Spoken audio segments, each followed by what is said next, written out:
రెడ్డి గారు, మీకు నిజంగానే చెల్లెల మీద ప్రేమ ఉండుంటే మీకు బాలకృష్ణ గారో లేక బాలకృష్ణ బిల్డింగ్ ఐపీ అడ్రస్ నుంచో మీ చెల్లెల మీద తప్పుడు ప్రచారం జరిగింది అని మీరు నమ్మింటే, మీకు తెలుసుంటే, మరి మీరు 5 సంవత్సరాలు ముఖ్యమంత్రిగా ఉన్నారు కదా.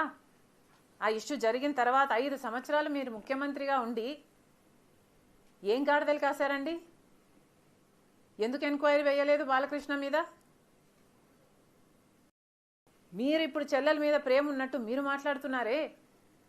మీకు నిజంగానే చెల్లెల మీద ప్రేమ ఉంటే ఏ ఇష్యూ అయితే బాలకృష్ణ బిల్డింగ్ నుంచి అప్పుడు జరిగిందో ప్రభాస్కు నాకు సంబంధం ఉంది అని, అదే ఇష్యూని గత 5 సంవత్సరాలలో మీ సైతాన్ సైన్యం మీ సోషల్ మీడియాలో మీరు వాడుకోలేదా? నేను ఏ రోజైతే కేసు పెట్టానో, ఇలా జరిగింది, నా మీద తప్పుడు ప్రచారం జరుగుతుంది అని ఏ రోజైతే కేసు పెట్టానో ఆ రోజే నేను ప్రభాస్ అన్న వ్యక్తిని ఇంతవరకు చూడలేదు అని చెప్పాను.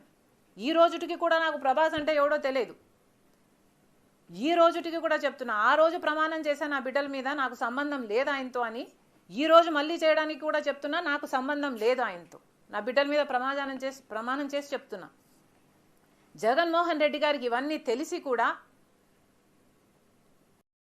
నాకు క్యారెక్టర్ లేనట్టు, నాకు ఆయనతో సంబంధం ఉన్నట్టు గత 5 సంవత్సరాలలో మీ సైతాన్ సైన్యం చేత ప్రాపగాండా చేయించలేదా?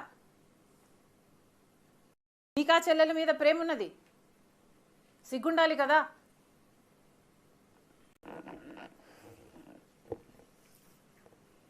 మళ్ళీ నా వీడియోనే ప్లే చేసి మళ్ళీ ఆయనకు మైలేజ్ వచ్చేటట్టు వాడుకుంటున్నారు. అంటే నా వీడియో పనికొస్తుందన్నా మీరు వాడేసుకుంటారు. సో మీరు చెల్లెల్ని వాడేసుకుంటారు, మీరు తల్లి మీద కేసైనా పెడతారు, మీరు నాన్న పేరుని సిబిఐ ఛార్జ్షీట్లో అయినా చేర్పిస్తారు. మీరు ఏమైనా చేయగలరు, మీకు మీరే సాటి సార్.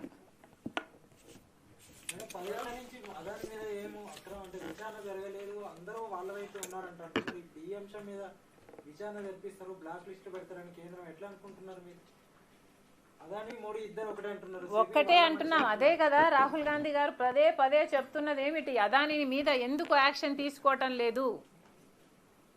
అదాని మోడీ గారి మనిషి కాబట్టే 10 సంవత్సరాలలోనే ఇంత చిటికెలో పైకొచ్చినట్టు వచ్చేసాడు కదా. ఇది అన్యాయం కదా, ఎంక్వైరీ జరగాలి కదా. మన ఏజెన్సీలు ఆయన అవినీతిని కనుక్కొని ఉండాల్సింది కదా. ఎక్కడో అమెరికాలో బయటపడ్డం ఏమిటి? వీళ్ళు గాడిదలు కాస్తున్నారా? గుడిగుర్రాలకు వెంట్రుకలు వీక్తున్నారా? ఏం చేస్తున్నారండి? ఇప్పుడైనా మేల్కోండి. ఇప్పుడు ఎక్స్ట్రడిషన్ ట్రీటీ ప్రకారము మోడీ గారి దగ్గర ఉన్న ఈ 2 ఆప్షన్స్. ఒకటి, either he has to extradite him, అంటే అదాని గారిని అక్కడికి పంపించేయాలి ఎంక్వైరీ కోసం, or he has to prosecute him here, లేదా ఇక్కడైనా ప్రాసిక్యూట్ చేయాలి. సో మోడీ గారు సమాధానం చెప్పాలి. ఇప్పుడు ఏం చేయబోతున్నారు? ఇంత అవినీతి బయటపడింది. జగన్మోహన్ రెడ్డి గారు మోదీకి దత్తపుత్రుడు. ఏం చేయబోతున్నారు? ఎంక్వైరీలు వేసే దమ్ముందా? మీరు నిజంగానే దేశం కోసం పనిచేసే వాళ్ళ, ప్రజల కోసం పనిచేసే వాళ్ళ? నిరూపించుకోండి.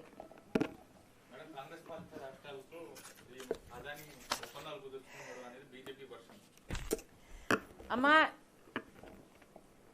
అదాని 2100 కోట్లు అనుకుంటా. ఇప్పుడు కాంగ్రెస్ పార్టీ కనీసం 4 రాష్ట్రాలలో లేనే లేదు. రాజస్థాన్లో అయినా ఇంకో చోటైనా ఇదే సోలార్ పవర్ అగ్రిమెంట్లు అదాని కుదుర్చుకున్నాడు ఇంతకు ముందే. ఇది గోబల్స్ ప్రచారం కాకపోతే ఏమిటి?